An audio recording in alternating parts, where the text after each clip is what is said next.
dan memberikan satu statement dengan bangganya telah melakukan perbuatan yang tidak senonoh tersebut. Tersangka IS yang bangga bercerita usai habisi nyawa siswi SMP di kuburan Cina, ternyata sempat ikut yasinan di rumah korban. Polisi telah mengamankan 4 orang pelaku yang terlibat pembunuhan AA, siswi SMP yang ditemukan di kawasan kuburan Cina Palembang pada Minggu, tanggal 1 September tahun 2024 yang lalu. Mereka yang ditangkap ialah IS 16 tahun, MZ 13 tahun, MS 12 tahun, dan AS 12 tahun. Usai melakukan aksi bejatnya, saat itu salah satu pelaku yakni IS dengan bangganya bercerita kepada salah satu saksi tentang perbuatan mereka itu. Setelah melakukan perbuatan tersebut, saudara IS yang notabene di kalangan rekan-rekannya kekasih daripada AA mendatangi saksi yang lain di tempat gudang kempang tersebut dan memberikan satu statement dengan bangganya telah melakukan perbuatan yang tidak senonoh tersebut.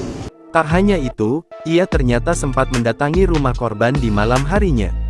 Seperti tidak bersalah, IS datang untuk ikut yasinan di rumah almarhumah AA.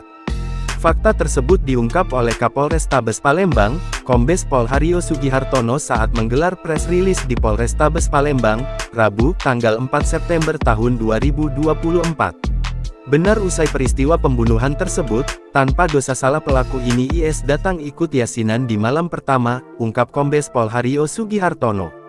Diketahui, AA merupakan korban peristiwa pembunuhan dan diruda paksa. Diterangkan Kombes Haryo, pelaku IS terinspirasi lantaran sering menonton film dewasa. Jadi pelaku IS ini terinspirasi melakukan itu dengan korban, dan akhirnya terjadilah peristiwa itu, bebernya.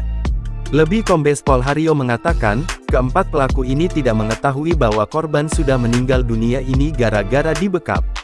Mulai dari tempat pertama dan kedua. Korban meninggal dunia, namun pelaku IS dan 3 temannya itu masih saja melakukan perbuatan itu, katanya.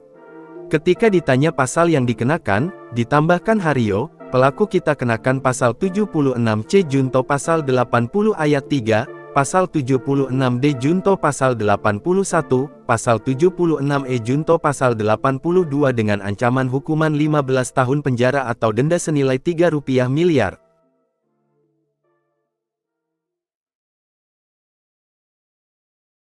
Download Tribun X sekarang, menghadirkan lokal menjadi Indonesia.